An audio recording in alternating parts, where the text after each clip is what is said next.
scratching my head going, okay, this is kind of weird. And at the same time, again, I was, there, and I'm thinking to myself, I want to do something for the Lord.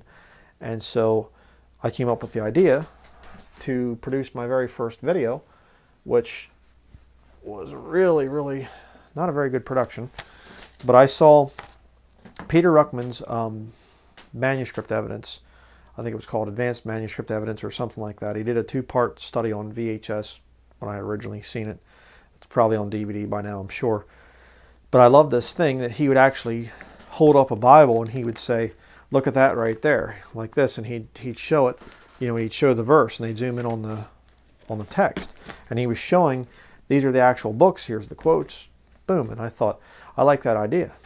So I took a tripod that's sitting here with my recorder, my audio recorder on it, and I had a camera, a little cheap JVC camera. No, I don't think it's in here right now. I have it over in that hallway out there on a shelf. But I took this camera and I would have the camera on my tripod kind of up like this, and I put my white suit or my white dress shirt on, and I'd put the documentation in underneath it and things.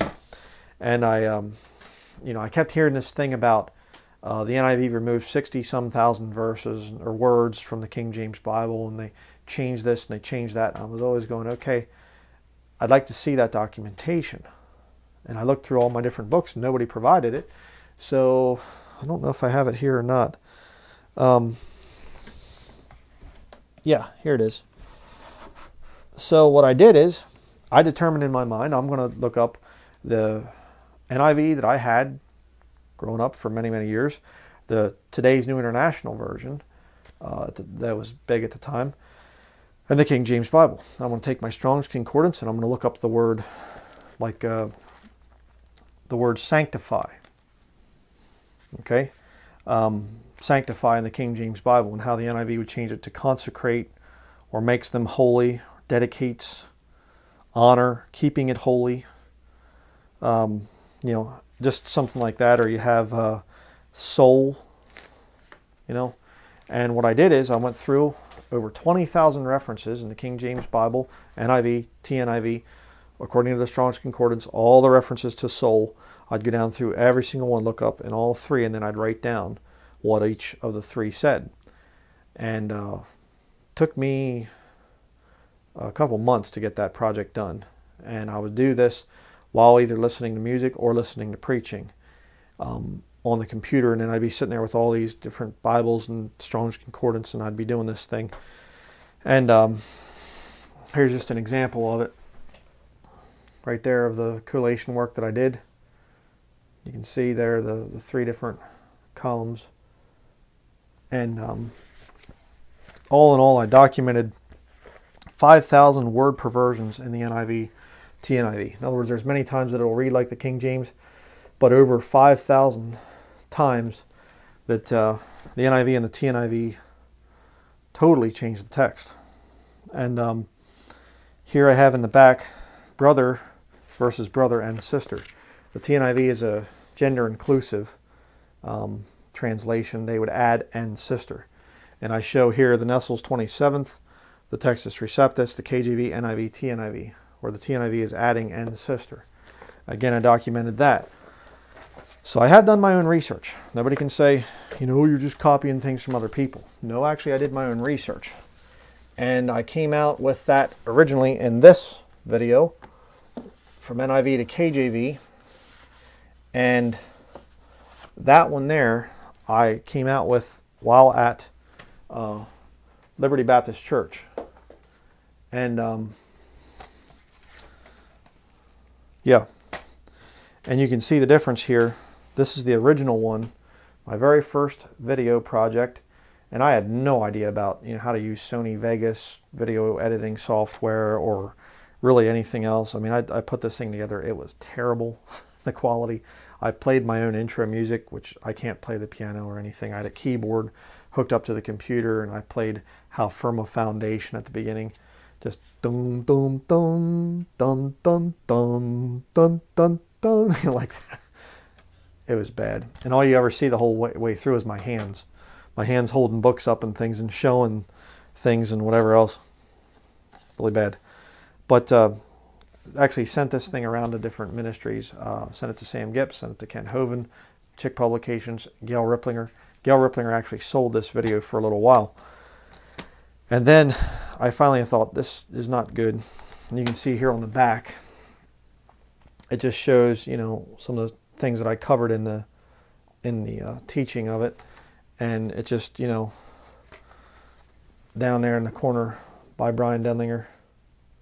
All right.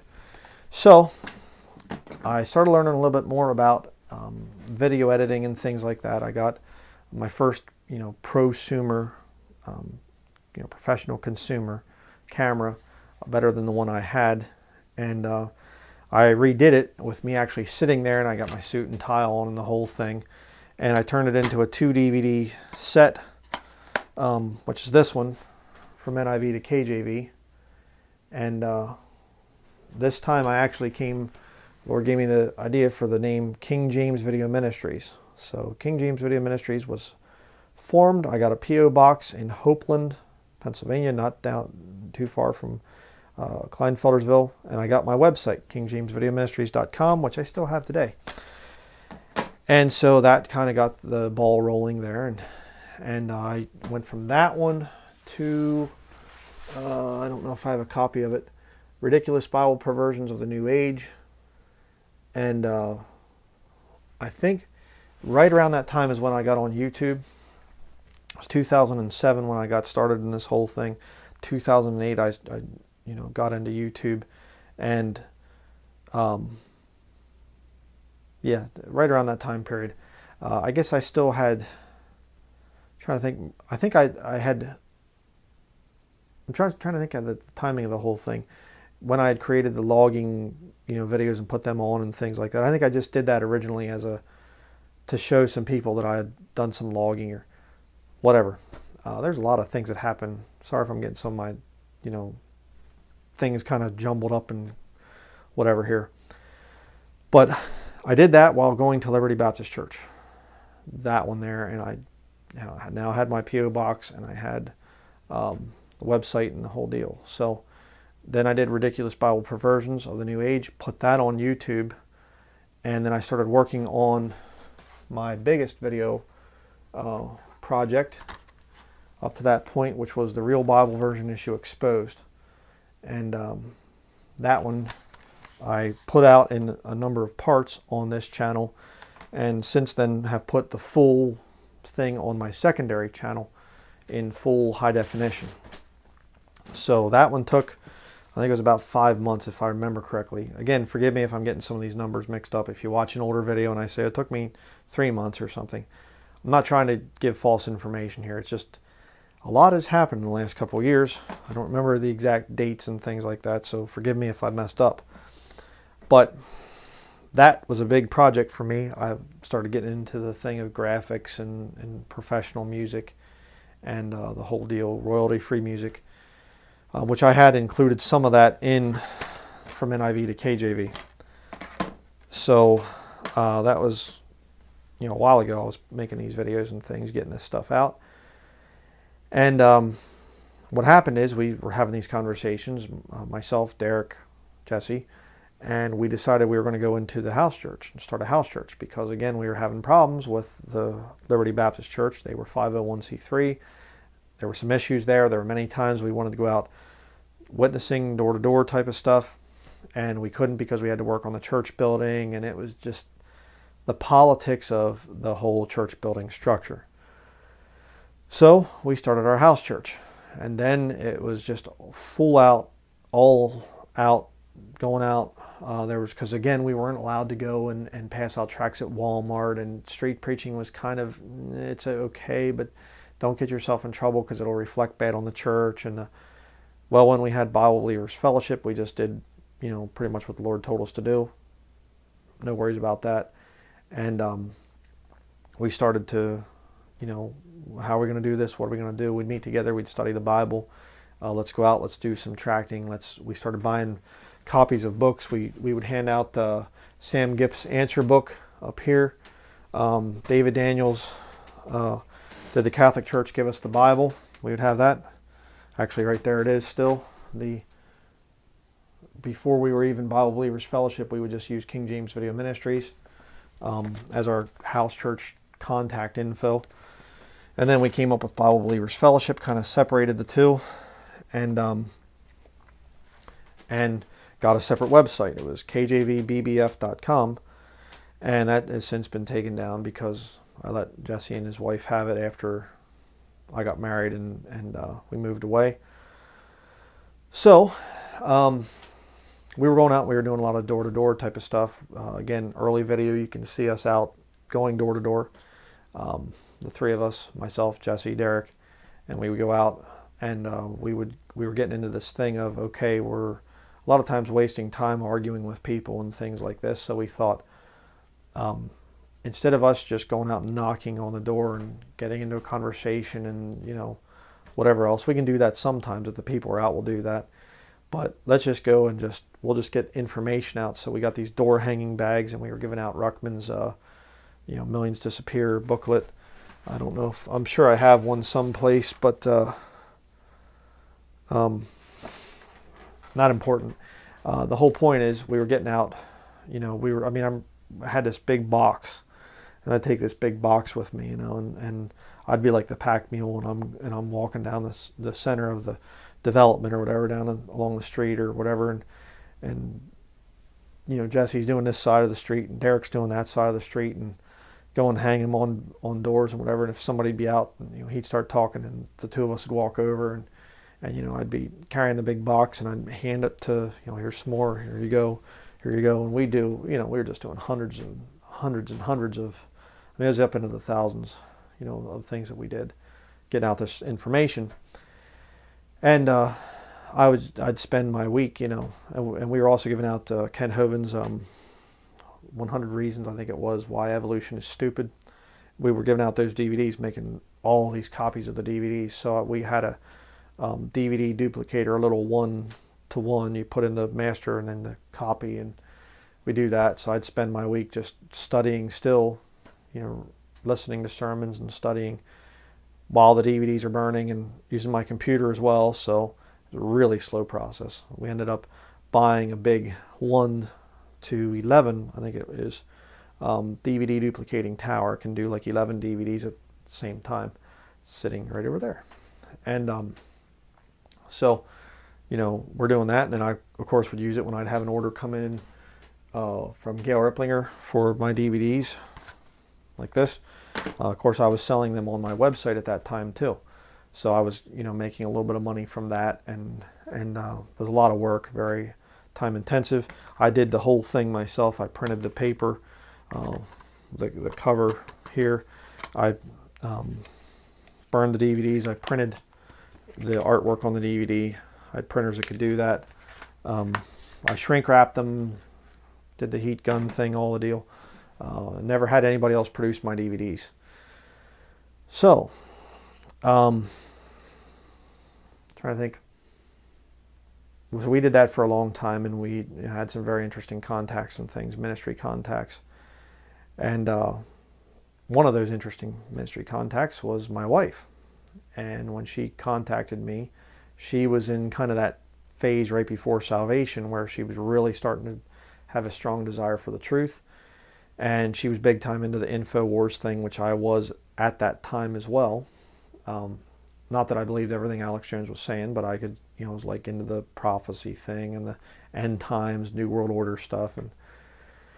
And so she contacted me, and she asked me a few questions, and I wrote back to her, and I'm like, you know, I had no idea, you know, I just see this name, and I'm thinking, okay, is she an old woman? Is she young? Is she married? Is she divorced or a Satanist or whatever? And I remember her email at the time was Brainiac Spook, and I'm like, okay, I'm a little bit freaked out here by the you know, spook thing. You know, is this some kind of government intelligence, you know, person that's trying to, like, whatever here, they're going to assassinate me or something, you know? And she was in that field, by the way, too, by, you know, military intelligence. She was trained in military intelligence, has, you know, different certificates from the FBI even. and in the military intelligence thing as a lost woman. And at the time, she was I think when she first started writing to me, she was in the process of leaving a school she was going to. She was living in Boston at the time, and she was leaving there, or had left and going back to Iowa, and then she was staying with her parents, and so she started to find out about the Bible issue and whatever else, found my ministry, and contacted me saying, she wanted to join a Bible believing ministry. And I just was kind of like, okay, are you saved? And I wrote to her and I said, if you died tonight, would you be in heaven or hell? Do you know? And she wrote back and she said, I'd be in hell. And I remember thinking at the time, because I've dealt with people for so long, you get they don't come right out and say it.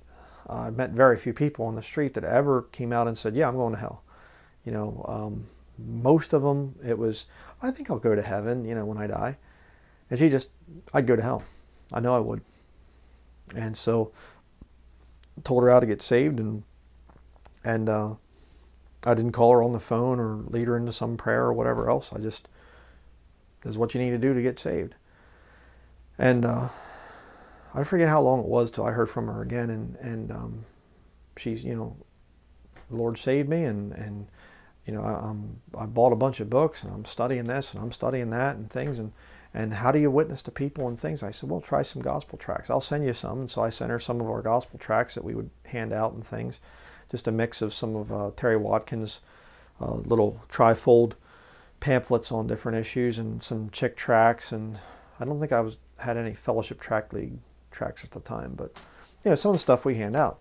And so she writes back, and hey, I went out to this Catholic church and I'm handing them out there, and I'm out doing this and I'm out doing that and things, and really, so we start writing back and forth, and finally I realized, this is a single,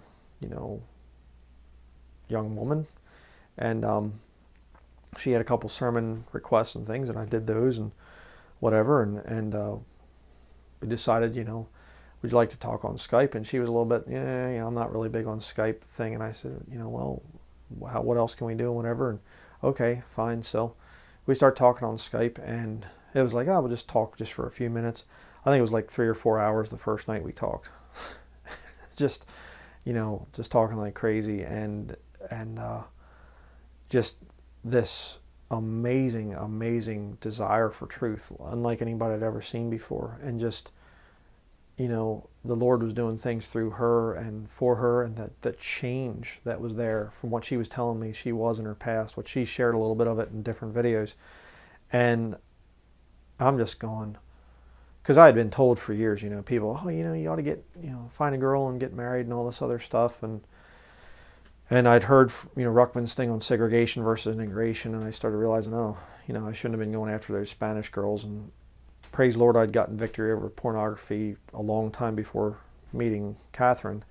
And so, I'm thinking I'd like to meet, and I'd tell people I'd like to meet a German girl that's really into the truth like I am and stuff, and people will be like, yeah, that's not going to happen.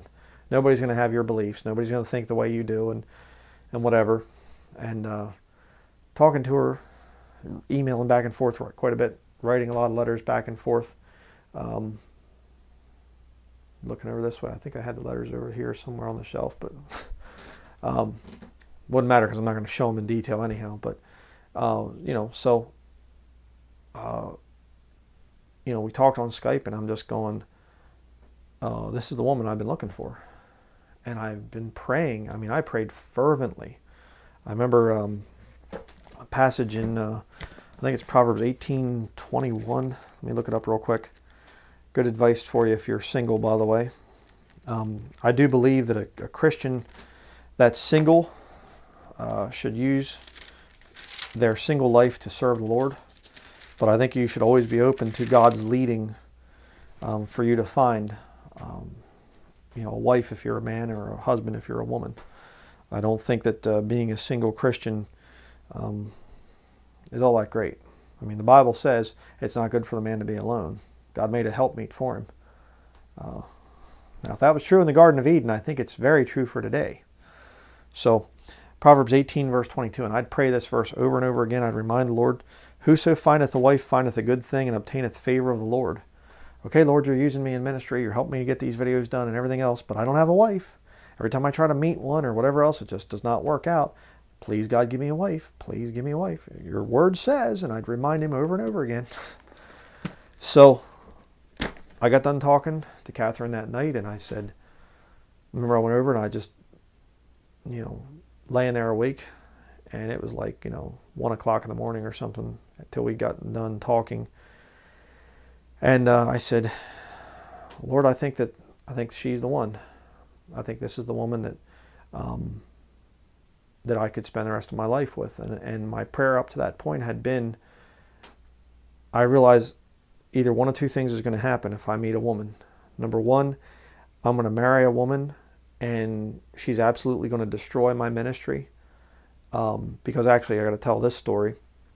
There was I think a Mennonite or something like this, or some kind of a spin-off of the Mennonites, or some kind of Brethren Mennonite charity ministry, something like that, from down south. And they had 2 daughters. And this mother was like, my 2 daughters, would you be interested in one of them and stuff? Mennonites are very big on the thing of setting up their children with marriage.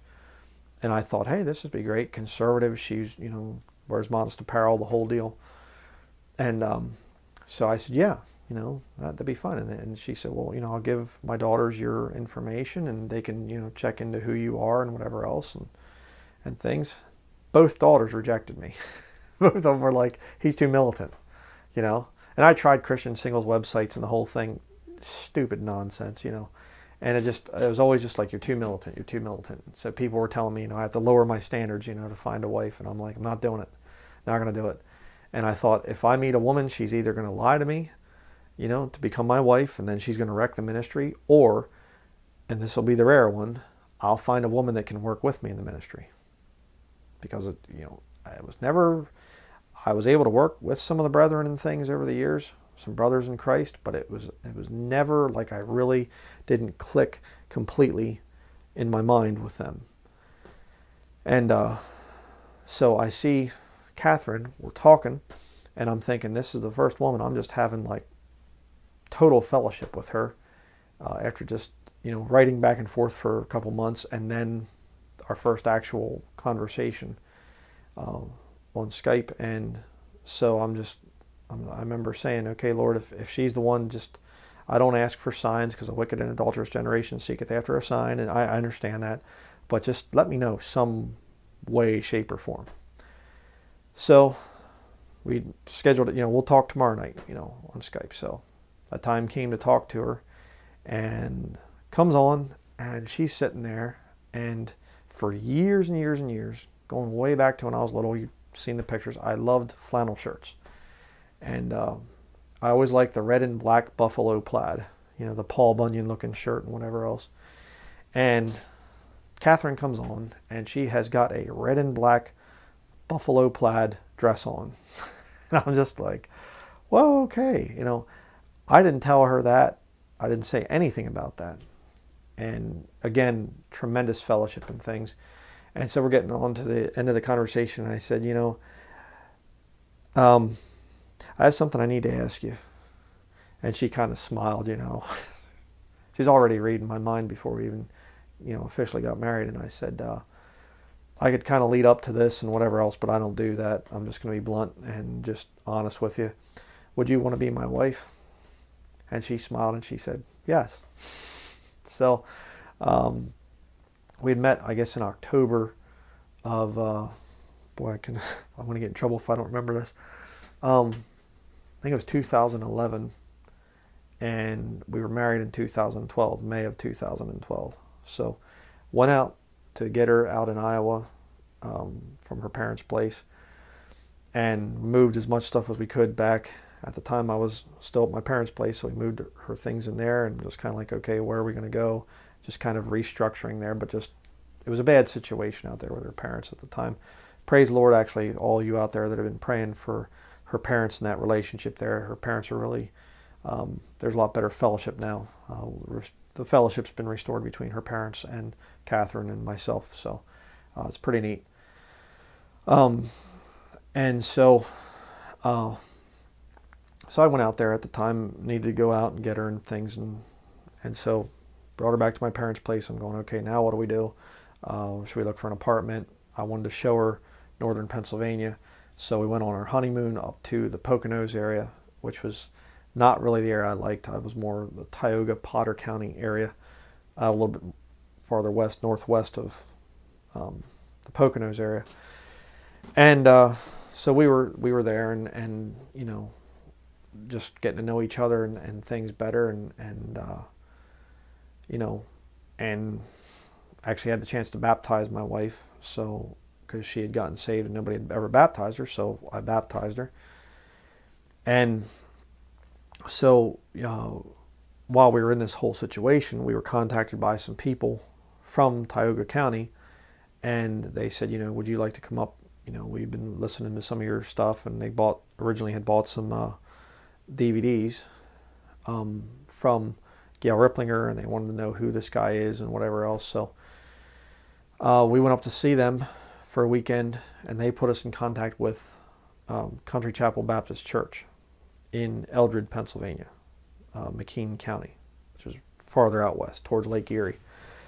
And so we went there, and they said there's this old house that is abandoned essentially right now, and nobody's been living there for a while, and if you two could come and help us out at our shop, at our store. They had bought an old school, and they were making the whole one end of the school into like an antique place, antique sales and country type store, huge big part of the store.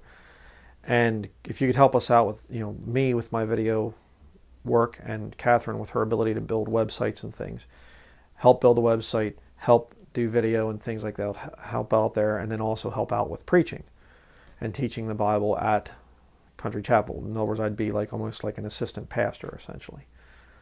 So we thought it was a good situation. We need a place to live, so this would be a great place where I can exchange my work and I can also continue the ministry. So okay, we'll do this. So we moved up to this place. Again, I'll be showing pictures there, and looks like a decent place, but it was really, really bad. There was no insulation at all in the walls. It was ridiculous in the wintertime. The area where we had our wood stove, we'd get that room up to 95 degrees, and literally you go out the hallway about maybe 5 feet this way and turn where we had our computers at.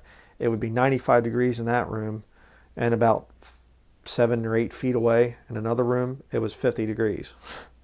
That's how badly insulated the place was.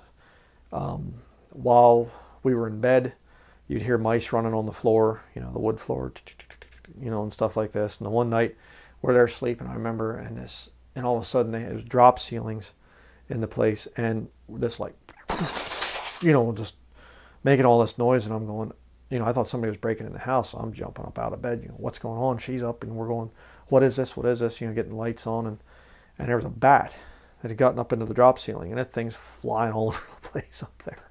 So I had to pop up the one drop ceiling thing, take a towel and grab the bat, you know, and get him outside and things. And another time I walked down into the basement, and there was a big starling down there flying around, and just about hit me, you know.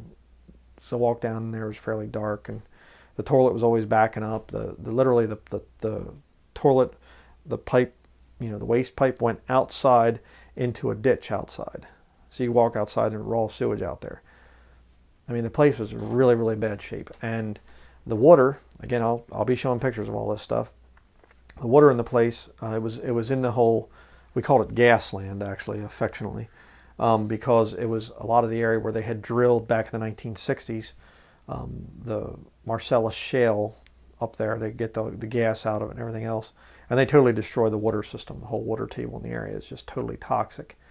And it was just filled with sulfur and rust and all kinds of wonderful stuff. I mean, the water just smelled horrible. You could not drink it.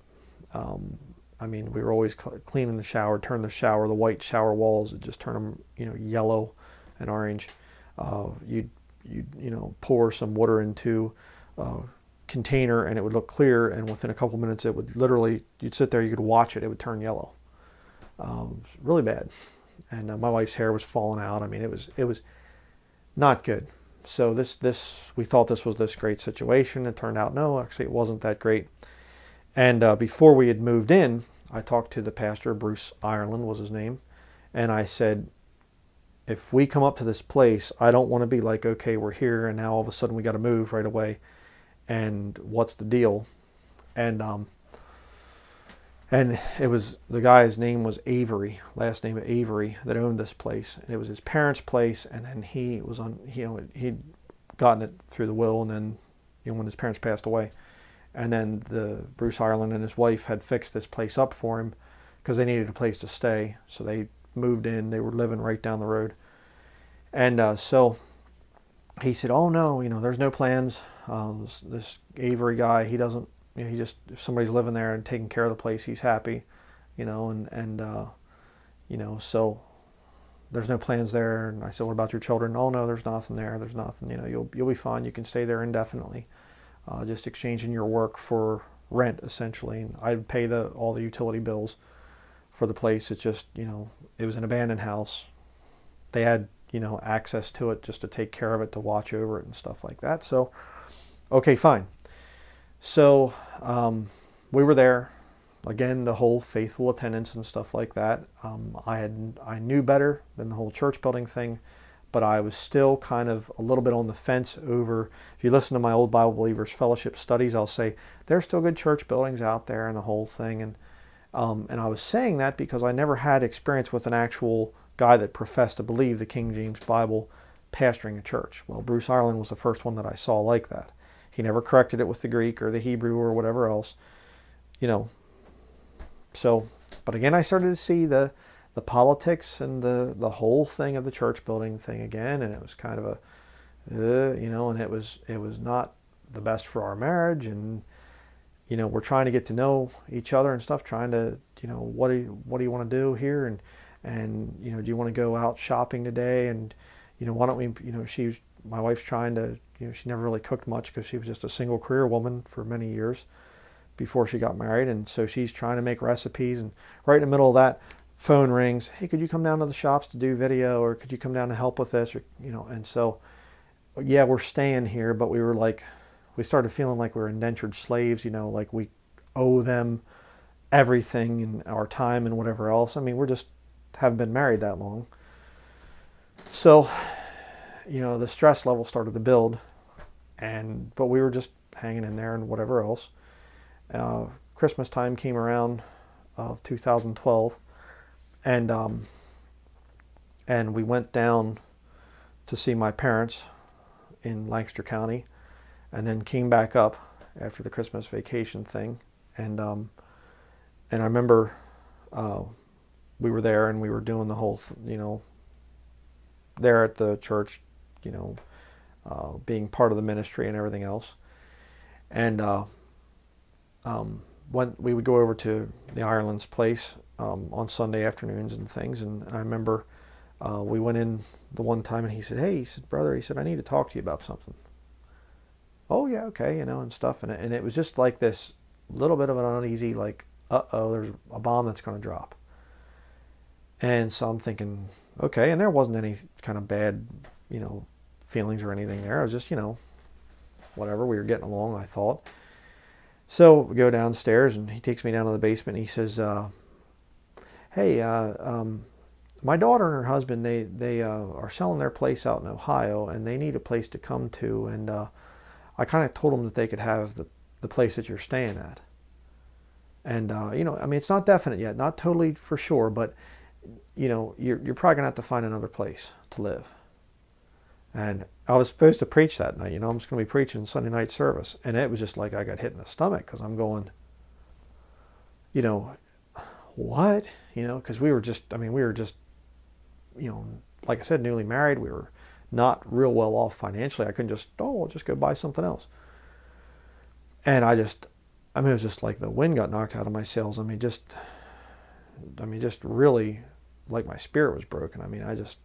I just did not know what to do, and I'm thinking, what on earth am I going to do? And went and I just stumbled my way through the sermon. I did a horrible job, and just I didn't know what to say and whatever. And of course, told Catherine about it, and she's going, "What are we going to do?" And so we start talking. What are we going to do about this? And things started heading downhill again. And and it was funny because I remember occasionally we'd listen to a lot of Ruckman stuff while we'd be eating supper or making food, or whatever. And I remember the one night we had my own sermons on there from Bible Believers Fellowship because she hadn't heard a lot of them. So I'd say, you want to hear this one? And so I put on my study on No Local Church. And we were listening to it, and I was saying about the church buildings are unscriptural and whatever, and I remember it was just like we both kind of looked at each other and were thinking, I think that's what we're missing here. We shouldn't be in a church building. And so contacted my parents, and I said, would it be okay? I mean, we have no place to go right now. We don't have very much money, and we have to move. We have to leave. We're being forced out of this place after being told. And I actually went and I confronted Bruce on that, and I said, hey, you told me that we weren't going to be kicked out of here. And he said, and he actually cried at that time, and he said, I lied to you. I'm sorry. I said, yeah, we always promised it to our children if they wanted it, and our children come before you. So I lied to you. I'm sorry about that. At least he was honest, I guess. But so I called my parents and I said, can we put our stuff there? And we'll live in my old wood shop. I'll come down and I'll sell a lot of my woodworking equipment and things. We need the money. And would that be okay? And my dad said, yeah, you can put your stuff there in the shed, and we'll put some other things out in the garage and whatever else. We'll put your stuff around, and you can live in your old wood shop. It was 16 foot by 16 foot. And we lived there over the summer of 2013.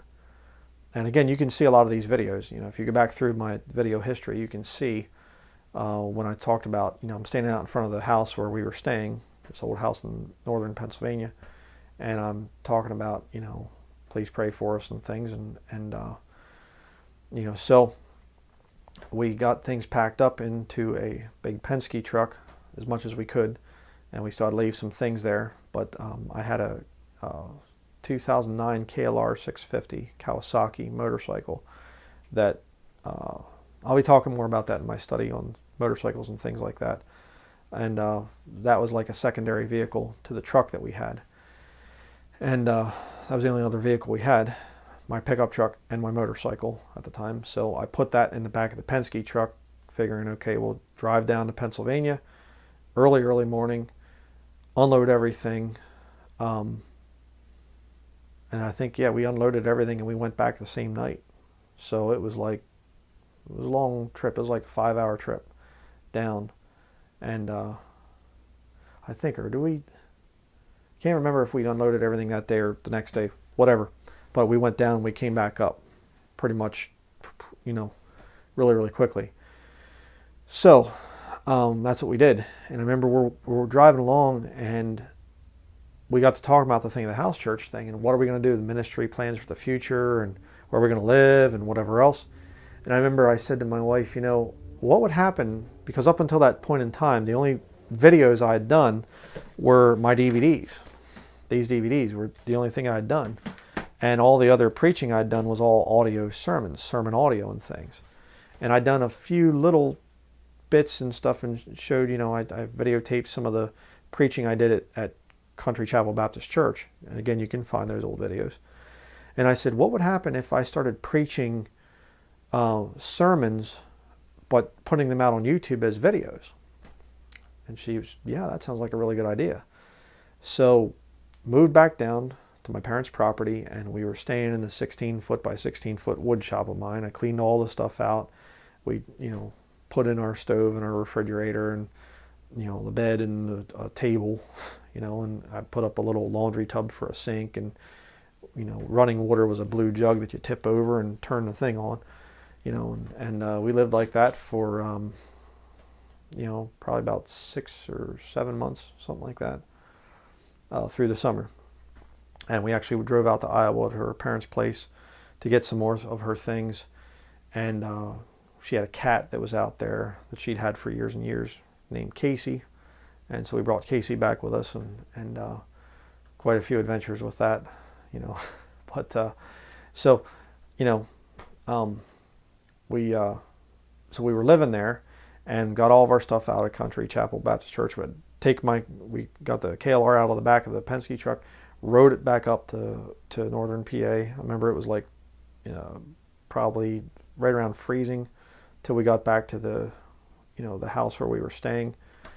And it was so cold. I remember we're just like, you know, if you ever rode like in really, really cold temperatures, you're just kind of like, you know, you want to move, but that just means more wind hitting you, and you're just kind of tucked in as close as you can get yourself to the motorcycle, and you're kind of have your helmet down underneath, you know, the visor as much as you can, trying to keep the wind off of you, and your hands are just like frozen.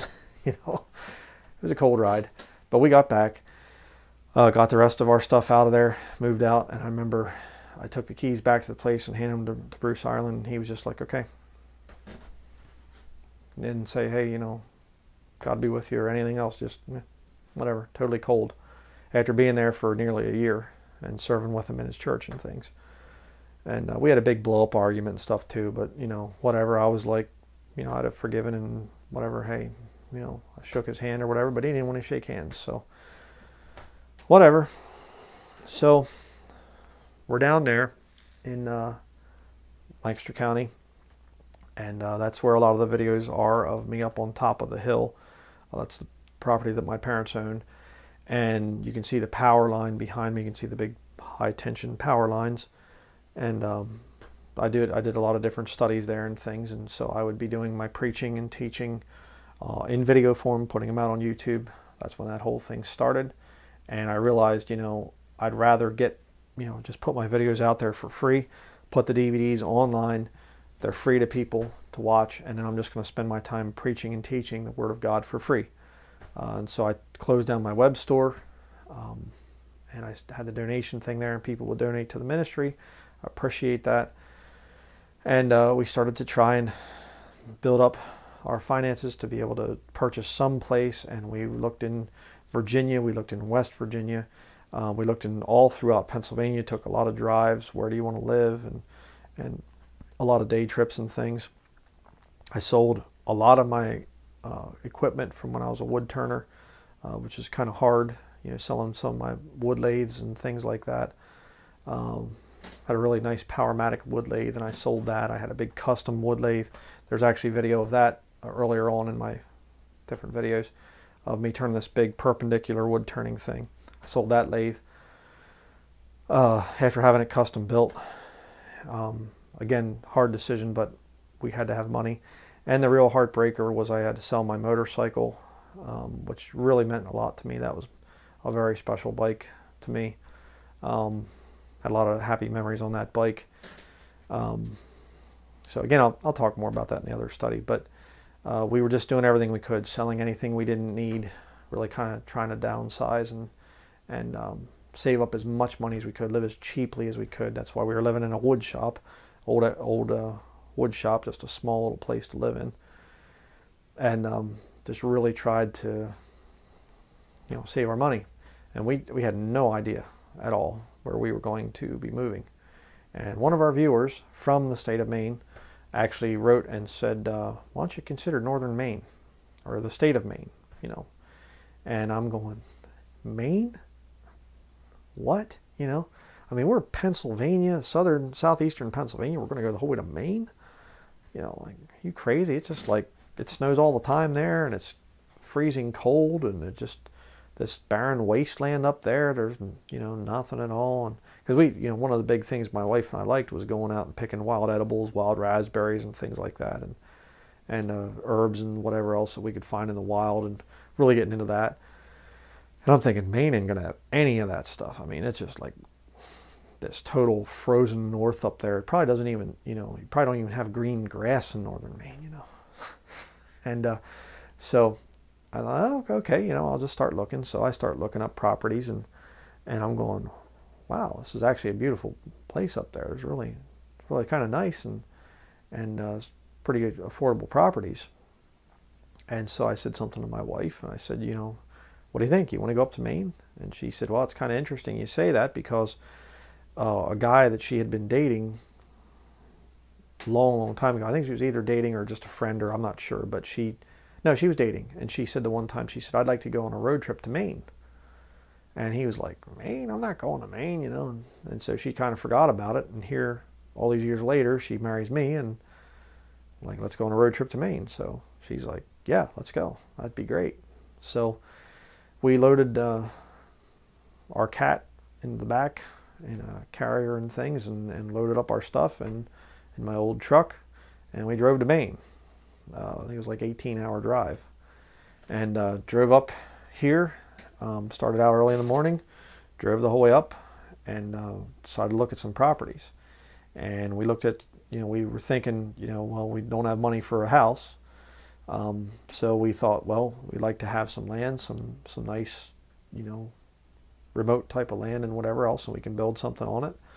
And, you know, we were perfectly content to just, you know, build something small. I mean, we were living in a 16-foot by 16-foot, you know, wood shop at the time. And so really didn't need that much. And I had a wood stove, and I had a generator and a bunch of other things. I thought, you know, we can do this. So that was in September that we did that. And so it's still pretty warm here in Maine, and we were like, hey, this is nice. And at night it was like, wow, it's kind of cool here, but, you know, really a lot of vegetation, and really this actually looks pretty good. So we found a property in Littleton, and we decided we would purchase the property. I offered less than what the guy was asking, and he said, yeah, okay, I'll sell it for that. And the whole debacle of that whole thing, I look back at that now and realize it was a big mistake, because there was a right-of-way getting back to our property. Don't ever buy a property that has a right-of-way going back to it. And so that's what we did. Bought this land, and we moved, or we went back down to Pennsylvania, because we were still had our stuff down there. And I said, okay, now what are we going to do? How are we going to get our stuff up there? And I said, well, you know, we'll just go, we'll live on the property, and then we'll have to get an office in town to run the ministry. And, well, yeah, but there's issues with that and things back and forth, and I don't know, and how we're going to get something built in time before winter hits up there. And yeah, that's true, you know, and things. And we had, the closing date was later, so it was October when the closing date was for our property. So we came back up in October for the closing date, and we were kind of, you know, we just kind of hung out and went around, and we did some kayaking on the one lake, Drew's Lake, and we stayed at a little, like, Tall Timbers Lodge, I think it's called. Stayed there, and just kind of sightseeing in the area and things like that, getting to know the area a little bit, and went back down to Pennsylvania again, and we're down there, and it was like, okay, are we going to be able to stay down here and just go up in the spring and start building? Well, had some family issues there, and some arguments and things were, you know, coming up, which, you know, living there on my parents' property, that was kind of bound to happen. And so we were like, okay, what are we going to do? Should we try to rent someplace up there? Nah, it's just throwing money away, whatever. We still had some money left over, and because I'll just tell you, we spent $18,000 on our property, on our land that we had, and so I said, at that time I still had my KLR 650, and I said, well, why don't we sell the motorcycle and we can scrape together some more money. Sold the motorcycle, and just tough thing for me, because that bike meant a lot. We, you know, used it a lot for secondary transportation. So came back up in November. Yeah, November, because we were here for Thanksgiving. So we came back up. There was no snow that year, but it was really cold. I remember that. And we wanted to go back to our property and just kind of hang out there, because we had bought kayaks when we came up in October to do the closing for our property.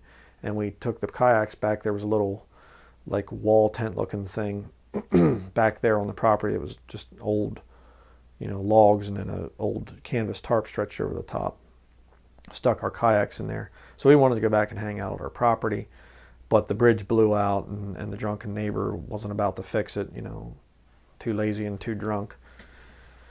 And so we couldn't get back to our property, but we came up with the intent of looking at maybe an old house. Is there some old house that we could find? So we came up and we looked at this place here, and they were asking, like, I think it was right around $20,000 for it.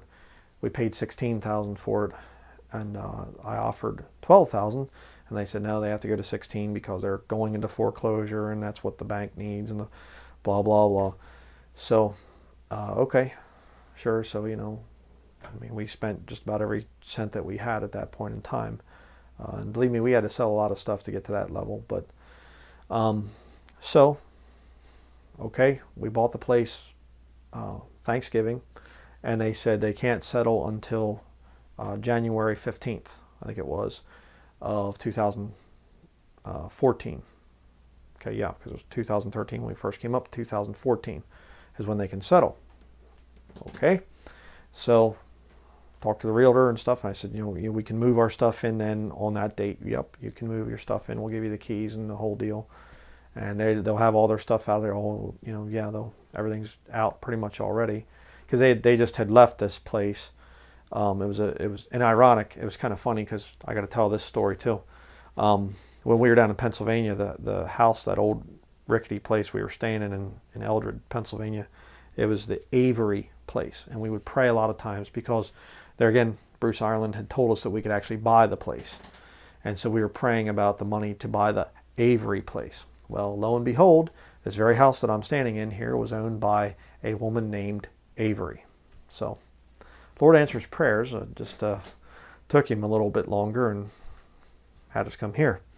But so the situation was that it was a divorce situation here, and this guy was trying to fix this place up. So he had a lot of the plaster torn off, the old lath. You've probably seen it in some of the videos out here in the hallway. This room here, the drywall is still unfinished up here, and I thought, well, whatever, it doesn't matter, because we're just going to use it for the ministry. We're just going to stay there for the remainder of the winter of 2014, 2014 summer, spring, summer, fall. We'll get our place built back at our property. The lane will be fixed going back in, and we'll just use this for the ministry. We're, you know, 13 miles from here to the place and to our property in Littleton. That was the plan. So we moved in here in January, and I remember when we came here, when we first looked at the place, everything was still functioning and whatever else, but they never turned off. When they left here, they just walked away, and they had a lot of their stuff here yet, and I thought that they were going to be moving it out. That's why I said make sure it's all moved out. And the realtor was like, well, it is. They just walked away from the place, and they left some of their furniture and other things. And so it was kind of weird. But so I thought, oh, you know, okay, whatever. Come up here. They never shut the water off in the pipes, and so all the pipes had burst. So we had no heat at all in January, northern Maine. Okay, the snow outside was about, you know, that deep, and it was, you know, it had been a pretty bad winter up until that point in time. Kind of like this winter. It's been very cold and a lot of snow. And so I'm going like, what are we going to do? Thankfully, the neighbor snow blowed out our lane for us, because I didn't have anything, any way to clean it out. I didn't even have a snow shovel at that time. And so we moved our stuff in. Just kind of used it as storage at first. And I had to rewire the wiring downstairs to put our electric cook stove down there, but I mean, it was 18 degrees a lot of times Fahrenheit in the kitchen when I'd be cooking down there, or when, you know, Catherine would try to cook, and you try to do dishes, you know, with you know, 18 degrees. I mean, our dish soap was frozen a lot of times. You try to heat that up, and the way we got water is well, there's a spring down in the basement of this place. You lift a plywood cover up, and I've shown video of it, and you lift a cover up, and there's a stone hole going down in. There's a spring water down there. So thankfully we did have a source of water, but it was really cold living in this place.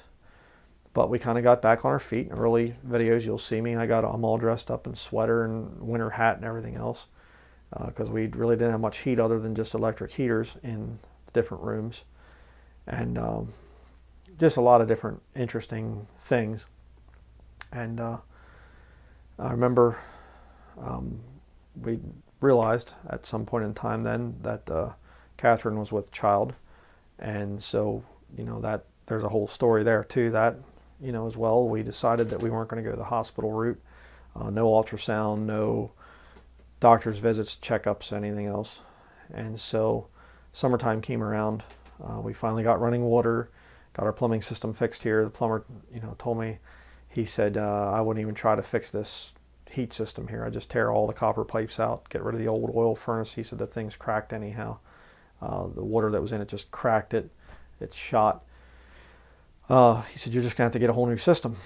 So I thought, well, I can put off the heat at least for the summer months, the spring and summer and into the fall. But I got the water system fixed here. So thankfully it's all just down in the one corner of the house there, the kitchen and the bathroom. And that's it for water. There's nothing upstairs here. So Catherine found out that she was with child. We decided we're going to have a natural childbirth, which we did. Lord helped us with that. Oliver was born right downstairs. And this whole time I'm doing videos. If you look at the videos and you see the creek behind me and really beautiful scenery, that was over at the right-of-way going back to our property in Littleton. And just dealing with the neighbor over there, and it was his responsibility to keep the right-of-way open, and he never did. It was just always like pulling teeth with the guy. He was always drunk. He was a Roman Catholic, had a filthy mouth, just a terrible neighbor. Again, finally had a chance to witness to him when he was sober. He rejected Jesus Christ, rejected the gospel plainly, right to my face, and I told him he was going to go to hell, and he did a couple months later. Died in his own vomit. So then we ended up selling the property, and again, most of you've been following the ministry, all these different trials that we've been through. And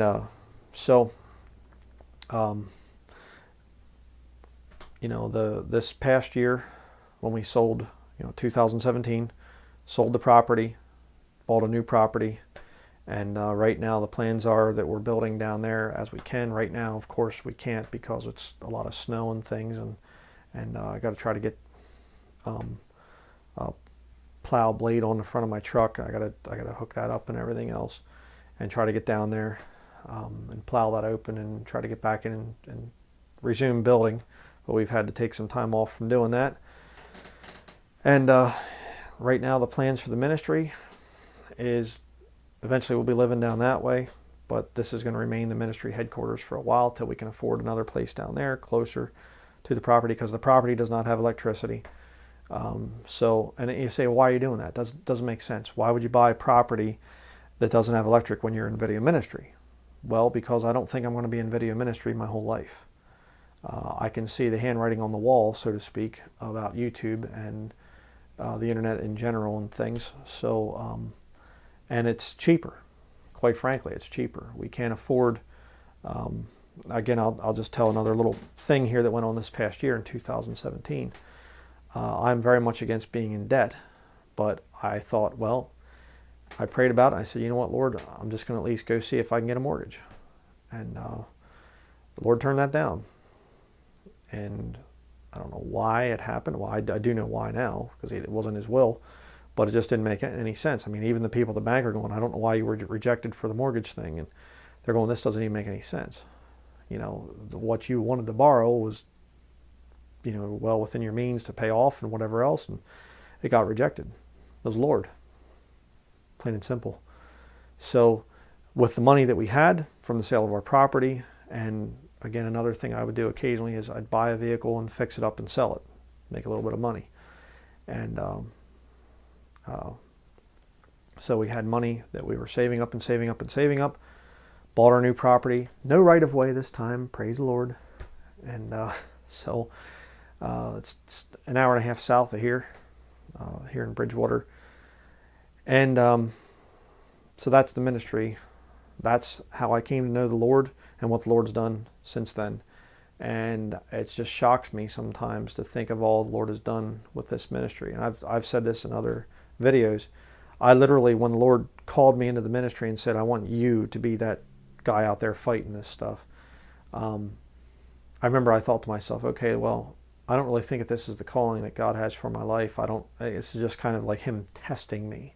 Kind of like to see, kind of like Abraham, put your son Isaac on the altar and sacrifice him. And I thought, I'm going to do this. I'm going to be like, okay, Lord, I'll sacrifice my life for you. And here comes the knife. Okay, let me go back to the wood turning art world now that I know all the stuff about the Bible. You don't want me in full-time ministry. You don't want me in video ministry. And the Lord showed me that, yeah, that's actually what he wants for me. So that's what I've been doing. Will I ever go back to the art world? I don't know. I have no idea. The Lord's given me a lot of different talents over the years, and I give him all the praise and glory for it. I can log. I'm a certified motorcycle repair technician. I'm a wood turner, a wood carver, a professional chef for a while. If you've seen the video about my working history, I built boats. I've had a very unique life. And Romans 8:28. For we know that all things work together for good to them that love God, to them who are the called according to his purpose. That's one of my life verses. And so many things that were confusing about my past as a lost man. And I haven't gotten into a lot of the stories about my lost life because there's no point in it. That Bryan is dead. And a lot of my relatives, they think I'm going to go back to that. They don't understand that he's dead, that he's gone, that he was buried, and a new Bryan rose up with Christ. I have Jesus Christ living within me. I'm born again. I didn't pray some prayer and save myself. I didn't believe something and save myself. God saved me. And he purchased me. And he counted me faithful and put me into the ministry. There's one thing that you can't say about Bryan Denlinger, those of you, my enemies out there, and that is you can't say that I'm wishy-washy and that I'm not blunt and I don't just come out with what I believe. I'm going to tell you what I believe. I'm going to preach the book. I believe in preaching the whole counsel of God and not worrying about tiptoeing through the tithers. That's been, when the Lord called me into the ministry, I determined in my mind, I thought, okay, Lord, if you really want me in this, I'm just going to, no holds barred, nothing held back. I'm just going to come out with it. And if it gets me killed, fine. If it gets me in lots of trouble, fine, whatever. You're going to have to protect me. If you want me to do this, Lord, you protect me. And he's protected me and given me a dream life. It's very interesting because the new property that we got, it's just amazing how the Lord brings things full circle, because not very far from our new property is the town of Patton in Maine, and there's a lumberman's museum there. I have a video up about that, showing that lumberman's museum, and it all goes back to that old time woodworking stuff that I was so impressed by, and I realized, it helped me to realize the modern world is not it. Ask for the old paths. Amazing. The thing that started the salvation process in my life. And I dreamed of having a property in the mountains and the old logging and all that other stuff. And I go all these years later and I come back. Late 1990s basically is when I first started getting into a lot of this stuff. The old woodsman ways and whatever else. There, and here I am, 2017 and into 2018 now. And the Lord's given me what I basically gave up way back when. I don't think I'm ever going to be a woodsman or have property in the mountains or whatever else. Well, here I am. I would have never thought that I was going to be married to a woman of, my ethnicity, and that the Lord would give us a child. I never thought I was going to have a child. I'm just going to be a single guy. I was, it used to be Paul was my hero, and I'd say I'm going to be like the Apostle Paul and whatever. And the Lord had different plans, and I'm sure glad he did. Serving the Lord is I don't understand Christians. Professing Christians, and I'll hear them and they get frustrated and they say, I was really tempted to leave the Lord. I don't understand that. I get tempted sometimes to leave the ministry, I'll tell you that. I get frustrated sometimes with people, but leaving the Lord, there's nowhere else to go. I don't get that. And so I'm going to be with the Lord from now till the rapture, till the catching away, excuse me, I'll say the right term, till the time when he says, come up hither. Then I want to be going, and then it'll be really good being with the Lord. Does he want me in ministry for the rest of the time? I have no idea. I guess when he stops giving me sermon ideas and you know, if the whole body of Christ just casts out my name as evil and eventually says we're done with Bryan Denlinger and there's better preachers out there to watch and whatever else, well, okay. I'll do something else. This ministry here is not, I have to stay in ministry and I'm just going to compromise to do whatever I can to stay online and whatever. I'm not going to compromise. I will not compromise.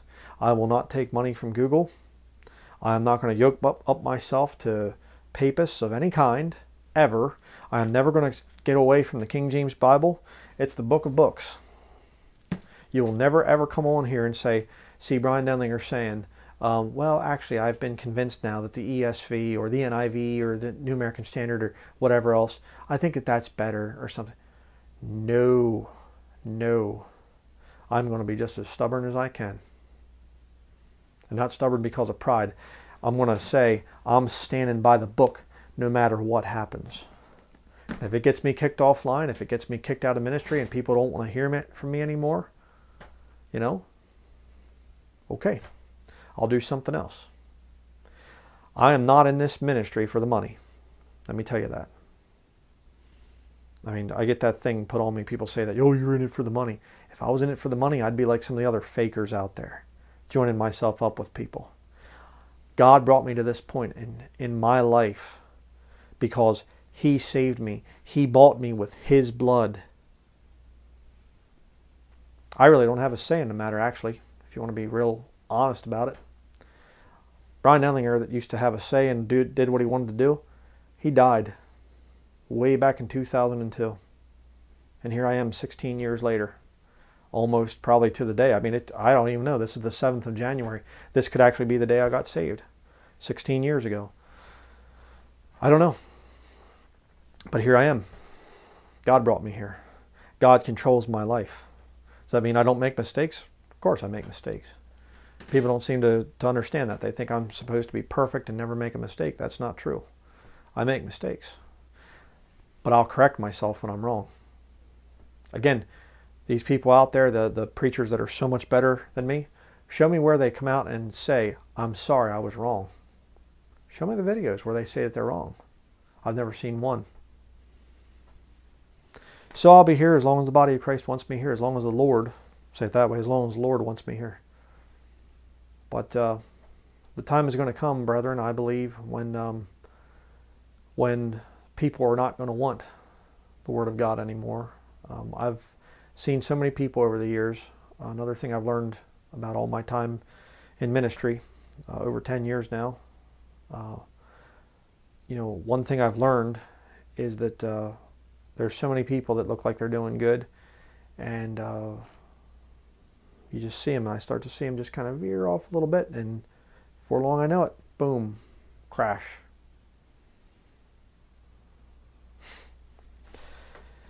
And by God's grace, I'm not ever going to do that.